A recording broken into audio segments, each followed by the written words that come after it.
1980 avec mon mari et mes 2 enfants. Parce qu'on habitait à l'époque, on avait beaucoup déménagé, on avait habité la campagne. Et en fait, le hasard a fait qu'on rencontre des gens qui travaillaient pour le PV. Et en fait, qui nous ont vendu la ville, surtout pour les enfants. Ils nous avaient dit qu'il y avait des maisons à louer, il y avait le nouveau quartier de la Voie Blanche qui était en construction. Et en fait, ce qui nous a décidé, en fait, c'était par rapport aux enfants, parce que c'était une ville complètement piétonne. Enfin, en fait, les enfants, ils pouvaient se déplacer d'un lieu à un autre sans prendre de risques, puisqu'ils passaient par la dalle à l'époque de la Voie Blanche, et puis ils pouvaient aller faire plein d'activités sportives ou culturelles. On était à côté de Conches, dans la campagne, donc, donc ça n'avait rien à voir. Total changement. Voilà, et en fait, c'est parce que les enfants, ils grandissaient, ils avaient besoin de faire des activités. Et c'est pour ça qu'on est arrivé ici, en fait. D'accord. Donc, il y avait, à l'époque, il y avait le CEC Alphonse Allais, où là, il y avait une espèce de petit centre culturel géré par une association, et les enfants pouvaient faire de la peinture, de la musique, et puis aussi le sport. Le collège, il était à la place de l'école de musique. D'accord. Donc, du coup, tout ce qui était activité culturelle se faisait au collège. D'accord, ok. Donc des ateliers pour les adultes, pour les enfants, un vidéoclub, comme avant quoi. En fait, il y avait surtout le germe de ville, il n'y avait pas beaucoup de quartiers périphériques. L'école, quand on est arrivé, il n'y avait pas l'école Jean Moulin, parce que les enfants, ils allaient au domino. Donc il y avait les dominos et le pivot-volley, et puis je pense que c'est tout ce qu'il y avait comme école. Après, qu'est-ce qu'il y avait? Il y avait les gymnases, parce qu'il y a toujours eu une grande politique sportive, donc c'est ce qui a été développé en premier. Après, je crois qu'il y a eu le théâtre des Chalands. Ah, il n'était pas encore construit quand tu es arrivé? Non. D'accord. Parce qu'avant, c'était... Avant, c'était une association, je ne me souviens plus laquelle, parce que j'en ai fait partie. Et en fait, on nous a retiré la gestion des affaires culturelles quand ils ont construit le théâtre des Chalands. Et puis, non, il n'y avait pas beaucoup d'activités. Il y avait une activité, je dirais, associative toujours importante, c'est-à-dire que les gens se sont toujours impliqués. Je pense que parce que les gens qui sont arrivés ici, c'était les pionniers de la ville, donc qui ont investi plutôt les maisons comme ici, en fait, et qui ont fait partie de la construction, et ils se sont tous forcément impliqués dans des associations, soit culturelles, soit sportives. Après, moi, je me suis impliquée aussi dans les associations sportives, puisque les enfants ont fait soit du sport, soit de la culture, donc il y a toujours plein de bénévoles. Quel genre d'association Par exemple, le judo, parce que mon fils a fait du judo, après mon fils, il a fait du badminton. Et puis, mon mari, qui était un grand sportif, on s'est rapproché des gens de la piscine. Et on a créé le premier triathlon. Donc, la première édition, c'était un promo, ce qu'on appelait un promo, c'est en toute petite distance. L'accueil se faisait dans le collège Alphonse Allais. Et en fait, le quartier général, c'était ma maison, parce qu'elle était près de la machin. Donc pendant 1 mois ou 2 mois, il y avait les cartons de t-shirts, il y avait une grande table, parce que chacun venait manger quand il avait le temps, enfin voilà. Génial. Voilà. Puis après, on s'est mis à faire le triathlon, le grand triathlon, le C. Au départ, c'était que sur la ville. Et donc, du coup, le premier, l'arrivée, s'était fait place à côté à l'époque, c'était Mammouth. Donc, ça s'était fait là. Et après, on faisait un triathlon C. On allait effectivement, comme les grandes distances. Mais c'était au Parc Sud qu'il y avait le parc vélo et tout ça. Et voilà. Et donc, moi, j'étais chargée plutôt de l'hébergement des athlètes. Et donc, du coup, avec Hélène qui travaillait à la piscine, on faisait les inscriptions et voilà. Et j'ai des trucs rigolos, c'est que il y a un monsieur qui venait de Nice et qui voulait s'inscrire sur la grande distance. Et je lui ai dit, mais vous êtes sûr de vous? Oui, c'est mon premier, voilà, je me suis entraînée. Et puis, du coup, il s'inscrit. Et puis, à un moment, il me rappelle, il me dit, ce soir, regardez Interville, parce que j'en fais partie. Bon, alors, je ne sais pas mon genre de truc, mais j'ai regardé Interville. Et puis, du coup, le lendemain, il me rappelle, il me dit, vous m'avez reconnu? Je dis, non, je ne vous connais pas. Il me dit, il y avait une grosse vache qui tombait tout le temps, c'était moi. Et puis, du coup, à l'époque, il n'y avait pas beaucoup d'hôtels non plus. Parce que du coup, comment il a pris connaissance du triathlon? Parce que ça avait un grand retentissement, parce que des catégories C, il n'y en avait pas beaucoup. Donc du coup, voilà. Et puis, donc, du coup, les athlètes, ils étaient hébergés surtout, je crois qu'il n'y avait que le Baladin qui existait, il n'y avait pas beaucoup d'hôtels. Le Baladin, c'était un hôtel? C'était un hôtel à côté à la sortie de la ville. D'accord. Donc ça s'appelait le Baladin, maintenant ça s'appelle, je ne sais plus comment ça s'appelle. Et puis on logeait les autres athlètes dans l'ancien internat du CFA. D'accord, qui était à la place de l'hôtel d'entreprise. D'accord. Donc là, c'était l'internat du CFA. Et effectivement, c'était un internat à l'ancienne, avec plusieurs chambres, plusieurs lits dans chaque chambre, et puis des vestiaires et des douches collectives. Bon. Et un petit souvenir aussi rigolo, bref, on avait oublié d'inscrire un couple à l'hôtel, et on voit un monsieur et une dame, une petite dame, tailleur et tout, très chic. Et là, on lui dit, on est désolé, mais à l'hôtel, il n'y a plus de place, quoi. Ou alors, il faut que vous alliez sur Rouen, c'est plus compliqué. Et puis, je lui dis, il n'y a que l'hébergement collectif. Alors, elle me dit, ça, c'est pas possible, c'est pas possible. Je lui dis, mais vous inquiétez pas, vous allez vivre une expérience inoubliable. Donc, on l'a emmené dans cet hébergement où les gars ramènent leur vélo et t'as tous les gens, comme tous les athlètes de haut niveau, avec leur pommade, ça sent tout ça. Et le lendemain, la petite dame a dit, vous avez eu raison, parce que ça, j'oublierai jamais. Le marathon aussi, j'ai participé à l'organisation du marathon. Voilà, ça c'est pour les trucs sportifs. Donc pareil, un jour, les gars du marathon, ils ont voulu me faire plaisir. Donc ils m'ont dit, c'est toi qui vas faire l'ouverture. Parce qu'en fait, avant le départ, il y a une moto qui passe sur tout le circuit pour voir si tout est bien en place et tout. Et donc, me voilà embarquer sur cette moto, mais moi, je déteste ça. J'avais pas d'équipement, donc ils m'ont filé un manteau à eux et un casque. J'avais l'impression de peser une tonne. Et en plus, il pleuvait. Alors, bon. Et donc, quand j'ai mis le casque qui vibrait, c'était une horreur. C'était pas un plaisir, c'était une torture en moi. Mais bon, je l'ai fait pour leur faire plaisir, ça c'était marrant. Donc il y a plein de... J'aime bien les grandes courses de fond. Voilà. D'accord. Donc voilà, je trouve que les gens, il y a une ambiance, il n'y a pas de rivalité entre le premier et le dernier. Chacun fait à son rythme et admire en tout cas ceux qui finissent. Mais une fois, dans ceux qui avaient fait le marathon, il y avait deux petits vieux de 70 et 75 ans qui ont mis à peu près 5h30, 6h à le faire. Il y avait leur femme qui attendait sur la ligne d'arrivée. Elles s'inquiétaient parce qu'elles ne voyaient pas leur mari. Et elles se disaient, mais on se demande pourquoi ils courent. Alors, quand ils arrivent, il y avait un monsieur français plus son ami qui était anglais. Et là, on leur demande, mais pourquoi vous le faites encore? Et ils ont répondu, parce que pendant 42 km, on fait le monde. Puis quand on arrive, on s'aperçoit que le monde n'a pas changé. Et donc je trouvais que c'était trop mignon. Après, j'ai commencé à travailler dans les centres de loisirs. D'accord, donc tu es arrivée à la ville en quelle année? En 80, donc j'ai dû commencer vers 86 à travailler. Donc au service jeunesse? Ouais, non, c'était l'office municipal de la jeunesse. Office municipal de la jeunesse. Parce qu'il y avait un office municipal de la jeunesse et un office municipal des sports. D'accord. En fait, c'était géré par des associations. Et puis au fur et à mesure, effectivement, la mairie a repris les activités parce que ça se développait, parce qu'il y avait trop de choses et que ça ne pouvait plus être géré par des associations. Donc j'ai fait à peu près tous les centres de loisirs. Tu étais quoi? Tu étais animatrice? Alors j'ai commencé animatrice au Pivolet. D'accord. Et après on m'a confié la Châtellenie où c'était un truc d'adolescent. Donc c'est une vieille maison maintenant qui a été revendue rue de la Châtellenie. Donc là il y avait les ados. C'est là que j'ai rencontré Gabriel parce qu'il était ado à l'époque et puis c'est devenu des copains de ma fille. D'accord. Donc ils ont gardé des liens eux depuis l'enfance, parce que même Olivier Bonnet par exemple, Erwan du Conseil, eux c'est des anciens, ils se sont connus à la crèche. Tous, ils ont fait leur école primaire, voilà, puis se sont jamais, ils ont toujours gardé des liens, même si maintenant il y en a qui habitent pas plus à côté, mais ils se réunissent encore très souvent.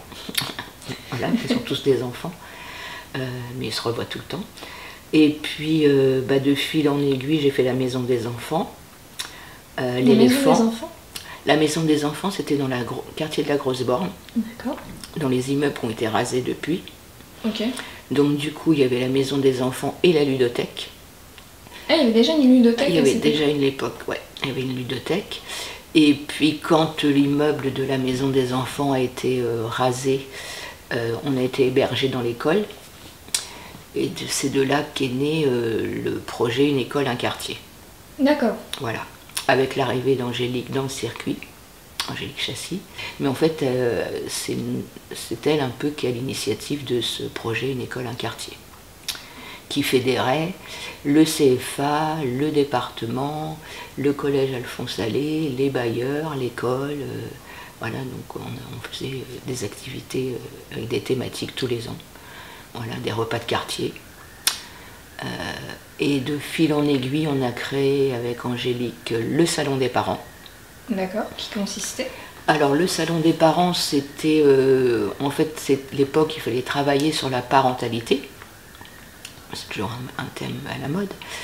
Et en fait, on voulait, avec Angélique, on s'est dit, les gens, ils en ont marre qu'on leur donne des conseils, etc. Il faut qu'on trouve un autre concept. Et donc, on l'a fait de manière ludique. Donc, quand on a fait le salon, on l'a fait au gymnase Alphonse Allais, mais on s'est dit, si on prend le terme salon, il faut que ça ressemble à un salon comme dans les vrais salons. Donc, on a pris une société qui nous a mis des stands, des belles moquettes. Et on a fait appel à des dentistes, mais qui ont installé un cabinet dentaire. Les médecins de la maison médicale qui nous ont rejoints et on leur a dit oui, mais il faut que ce soit drôle. Alors eux, ils avaient fait un truc avec un squelette. On avait construit une cuisine, on y avait mis une vache, enfin on y avait mis plein de trucs rigolos, quoi. Incroyable. Voilà. C'était en quelle année ça? Oh, c'était avant les années, ça doit être dans les années 2000 qu'on a dû faire ça. D'accord. Donc notre premier salon, on ne s'était pas rendu compte que quand ils avaient mis tous les stands, la moquette avec des parcours de couleurs, etc., elle était filmée. Et que quand les gars sont partis, il fallait qu'on défilme la moquette. Mais en fait, on ne s'était pas rendu compte de l'ampleur de la tâche.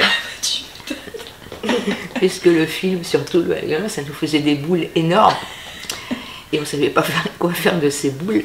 Et on se disait, on ne peut pas les mettre dehors parce que s'il y a des gamins qui passent et qui mettent le feu, enfin bref, ça nous a... Oui, c'est en plastique en plus. Ouais, c'est du plastique, mais ça faisait énorme, hein, des boules géantes. Et puis, on a créé aussi ce qu'on appelait les facéties. Alors, les facéties, c'était une fête de la ville.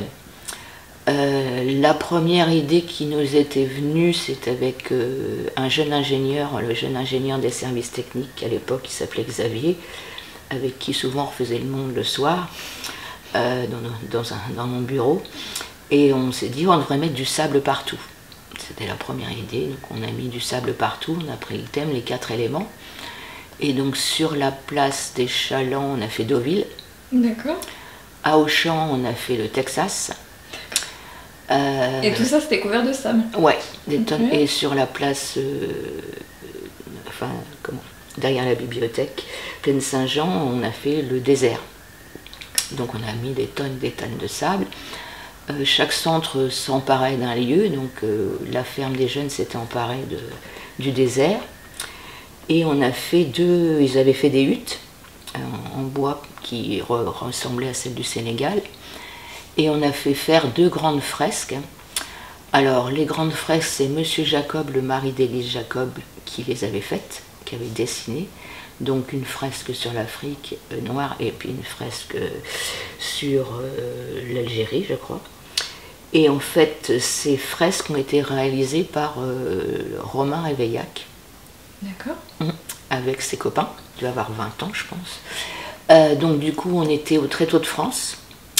Donc en fait les bâches, pour te donner une idée, c'était la taille, chaque bâche c'était la taille d'un SMI.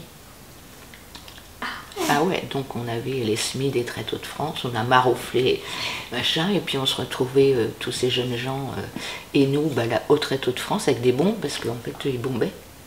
On n'arrêtait pas d'aller acheter des bombes. Et donc ils nous ont réalisé ces fresques.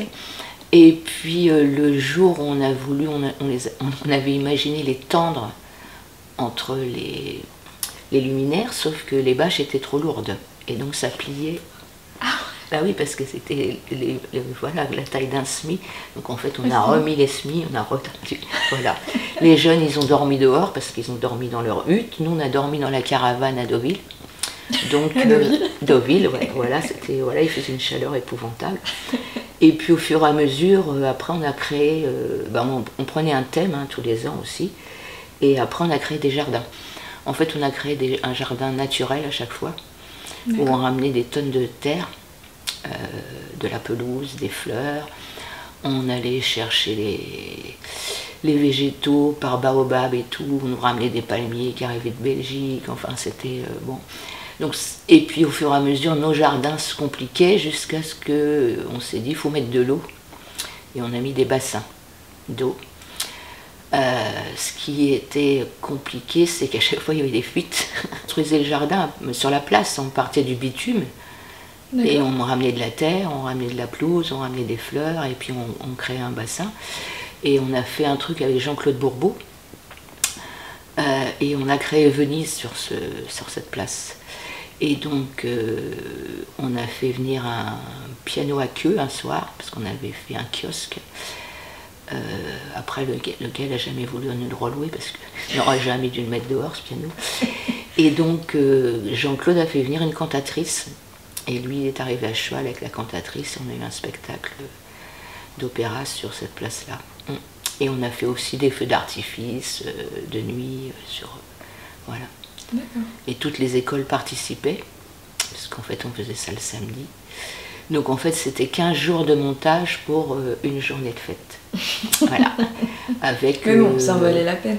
Voilà, avec une 15 ou 20 troupes d'artistes de rue. Après, quand on m'a donné la responsabilité du service jeunesse, du service petite enfance, des ATSEM. Ah ouais. Ah ouais. Après, au début, on était en mairie avec Angélique, et puis après, on nous a mis avec le service des sports dans l'ancienne caserne des pompiers. Là, moi, j'ai eu mon bureau dans la caserne avant. Là, la caserne, les pompiers sont partis dans la nouvelle caserne, et puis donc, du coup, on a partagé pendant un bout de temps les bureaux avec le service des sports. C'était une bonne ambiance. Il y avait Nicolas qui faisait du triathlon aussi, qui s'entraînait. Il y avait Daniel Arnist. Enfin, on passait des bons moments. Voilà. Et puis à l'époque, on était reliés à la mairie. C'était des trucs marrants aussi, ça, parce qu'on était reliés à la mairie pour l'informatique par un canon laser. Un canon laser qui était sur le toit de la caserne et qui nous reliait à la mairie par un canon. Et puis un jour, j'arrive et je dis à Daniel Arnist, on n'a pas de PC. Il me dit, c'est normal, il y a du brouillard. Alors j'ai dit, tu te fous de moi. Donc quand il y avait du brouillard ou il y avait de la neige, on n'était plus reliés. Et ça pouvait durer plusieurs jours. Et donc oui, au début, la mairie, elle était rue des Compagnons, dans des immeubles. Et elle est arrivée donc du coup là où elle a été rue Traversière, après elle a été là, puis après elle est arrivée là où elle est maintenant. D'accord. Mais c'était complètement différent parce que déjà l'accueil il n'était pas du tout configuré comme ça. Comme c'est toujours des appartements. Donc à titre d'exemple, on avait plusieurs bureaux avec des salles de bain. Moi, mon premier bureau, c'était là où est... qu'est-ce qu'il y a? Il y a Gabi, puis à côté, je ne sais pas ce qu'il y a. Et dans ce bureau-là, c'était mon premier bureau. D'accord. C'était l'ancien appartement de Maryse. Et donc, dans mon bureau, j'avais son évier. J'avais un évier avec du carrelage. Et puis une porte avec une baignoire. On avait un évier de cuisine avec l'ancien papier peint, parce qu'il n'y avait pas eu de... C'était le papier de peint de la cuisine de Maryse jusqu'à ce que le maire actuel arrive et puis que tout ça a été reconfiguré. Maryse, c'était une jeune femme qui travaillait au service technique, mais qui a été longtemps en mairie, parce qu'avant, les services techniques, ils étaient déjà, les techniciens, ils étaient à l'ERI, et puis en fait, les cadres, ils étaient en mairie. D'accord. Ils étaient en bas au rez-de-jardin, au service technique, avec le service communication. Ensuite, écoute, j'ai fait ça quand même pendant pas mal d'années, jusqu'en 2015, c'est là qu'après je suis partie à l'Espage. Quand le poste il s'est libéré à l'Espage, en fait j'en avais un peu marre du service jeunesse et du service petite enfance, parce que j'avais l'impression de tourner en rond, en fait, parce que du coup tu refais que Voilà. Et puis du coup, ce qui m'a achevé, c'est la réforme du temps périscolaire. Là, je ne pouvais plus... parce que du coup, on l'a mis en place avec Pascal, la première année. Et ça, c'était un boulot d'enfer, avec tout le temps plein de dossiers à remplir, etc. Donc ça me Tu convenait préférais plus. être au contact des gens que Voilà. faire de l'administratif. Voilà, c'est ça, au bout d'un moment. Donc du coup, à l'ESPAGE, j'avais la possibilité de faire les deux, et de l'administratif et les gens. Et puis du coup, c'est pour ça que je suis arrivée à l'ESPAGE. Et puis, comme élu, il y avait Bernard Cancalon, avec qui j'ai aussi beaucoup travaillé, hein, qui était un homme très investi dans la ville. Alors, ce qui était marrant, c'est qu'on s'engueulait souvent tous les deux, parce qu'on n'était pas d'accord, mais on finissait toujours par bien s'entendre à la fin, puis pour le bien-être des citoyens. Mais je trouvais que c'était bien le confrontement des idées, et puis on a fait plein de choses ensemble. On est parti une école, un quartier, puis quand je suis arrivée à l'ESPAGE, il m'a beaucoup aidé et soutenu. C'était un élu très très présent, hein. Donc, du coup, certains diraient trop, moi je dirais que c'était bien, il était présent. Et puis voilà, c'est là que j'ai découvert cet équipement en fait. Hein. Cet équipement qui existe depuis... Qui existe depuis très très longtemps, puisqu'il existe presque depuis le début de la ville. Mais au départ, c'était juste un foyer de 2 personnes âgées. Et quand le foyer des Horizons a été fermé, en fait, il y a eu fusion en fait, entre les 2 équipements. Et donc, du coup, l'idée du foyer intergénérationnel est née à cette époque-là, en fait. Le fait de vouloir mélanger les deux, enfin, tout type de population. J'ai essayé d'y remettre de la vie, parce que je trouvais que ça manquait de vie. En fait, ce qui fait que, comment t'expliquer ça, en fait, c'est le public qui est attachant. Donc, du coup, tu as envie de faire plein de choses pour eux. Les personnes âgées, parce qu'elles arrivent, je dirais, en bonne forme, et puis au fur et à mesure du temps, elles vieillissent, elles ont besoin d'accompagnement, d'empathie. Et les jeunes, c'est un peu pareil, hein, en fonction de... Il y a des jeunes qui ont des familles, il y a aussi une partie d'entre eux qui sont seuls, soit parce qu'il y a une rupture de lien familial, une rupture avec la famille pour X raisons, ou alors il y a des jeunes qui arrivent de l'aide sociale à l'enfance et eux, ils sont un petit peu tout seuls. Et puis il y a aussi les personnes qu'on accueille en hébergement d'urgence. Donc en fait, il y a une mixité du public qui va de 18 à 95 ans.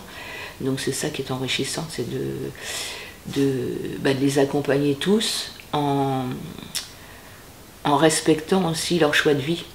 Parce que c'est ça, c'est que toi, tu as beau envie qu'ils fassent ci, ils fassent ça, mais si c'est pas leur choix, tu peux pas leur imposer. Et puis on n'a pas le droit de leur imposer d'ailleurs, c'est eux qui choisissent comment ils ont envie d'évoluer. Et puis il faut pas non plus... des fois il faut du temps, puisqu'il y a certaines personnes qui viennent de loin, donc du coup parfois il faut pas 6 mois, 1 an, il faudra 5 ans pour que la personne elle trouve sa voie et puis qu'elle s'épanouisse. Donc à l'ESPAGE, on a la vie comme elle est dans la vie, c'est-à-dire qu'on a des maladies, on a des enterrements, on a des mariages, on a des naissances, donc en fait ça fait toute la richesse d'une vie, quoi. Des moments quand tu as des jeunes qui viennent te voir et qui s'interrogent sur la vie, par exemple. Là, avant de partir, j'ai un petit couple qui s'est formé. Et puis j'ai la petite jeune fille qui est venue me voir et qui me dit si on prend un bail à nos 2 noms. Je dis oui, si vous vous mettez ensemble, un bail à vos 2 noms. Elle me dit oui, mais après si ça va plus entre nous. J'ai dit ça c'est la vie. Tu pourras pas.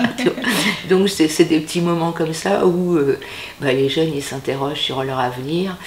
Et puis aussi je dirais que tu vois pendant le confinement ça a rapproché les gens. Puisque les jeunes ils ont beaucoup souffert, les personnes âgées aussi, mais du coup il y a eu des liens qui se faisaient sans se voir. Donc les jeunes ils écrivaient des petits mots, ils fabriquaient des choses, et puis les personnes âgées, leur première pensée, alors même si eux l'enfermement était compliqué, ils s'inquiétaient sur l'avenir de la jeunesse, comment ils allaient pouvoir grandir dans cette société-là. Voilà, ça les inquiétait beaucoup. Finalement, t'étais un petit peu comme une confidente là-bas. Bah, t'as les confidences de tout le monde. Donc, t'as les moments heureux, t'as les moments malheureux. Et puis, t'as aussi les familles, hein, des personnes âgées qui viennent te voir pour avoir des conseils. Et puis, la grande vieillesse, c'est une richesse. T'es partie en retraite, donc du coup, en début d'année 2023. Ouais. Qu'est-ce que les résidents t'ont dit? Ils étaient inquiets. En fait, moi, j'aurais fait une promesse de... après, ça va tourner parce que je connaîtrai plus tout le monde, mais en tout cas, ceux qui sont encore là, je leur ai promis d'aller les voir. Alors, promis pour plusieurs, parce que c'est des personnes qui sont isolées. Soit, je pense à Claudine qui n'a plus du tout, qui a de la famille, mais qui ne vient pas la voir, ou à Josette, qui m'appelle sa sœur de cœur, et qui a des enfants, mais qui habite très loin, aux États-Unis, au Canada, en Thaïlande, donc elle les voit pas souvent, elle les voit une fois par an, et donc du coup, voilà, il faut que j'ai promis de m'engager à toujours aller la voir. Voilà, donc j'y étais la semaine dernière pour manger des frites avec elle. Voilà, et puis on s'appelle régulièrement aussi au téléphone. Voilà. Ce qui a fait que tu sois restée à Val-de-Reuil? Alors, pourquoi? Alors, du coup, après, on a acheté cette maison-là. Et puis, finalement, moi, je m'y sens bien parce que il y a tous les services, en fait. Hein. Et puis, on se dit qu'en vieillissant, on a tous les services à proximité. Donc, si un jour on ne peut plus conduire, par exemple, on a les transports en commun, on a la gare qui n'est pas loin, donc voilà, on a les services médicaux. Donc en fait, il y a les services de proximité où on peut se déplacer sans avoir besoin de véhicule. Voilà. Puis j'imagine que tu as aussi des liens que tu as tissés. Ah bah oui, aussi. Voilà. Et du coup, pour toi, maintenant, c'est quoi la suite? Est-ce que tu vas t'engager dans une association? Alors oui, parce que je vais sûrement m'occuper, aider le club des retraités. Voilà, les retraités. Et puis sûrement, je vais aller m'investir dans le RERS. Voilà. Voilà. Bientôt? J'attends un petit peu là, je vais à l'Assemblée Générale samedi, on verra bien. Et puis j'attends un petit peu pour le RERS. Et puis j'ai aussi une petite fille que je vais suivre. D'accord.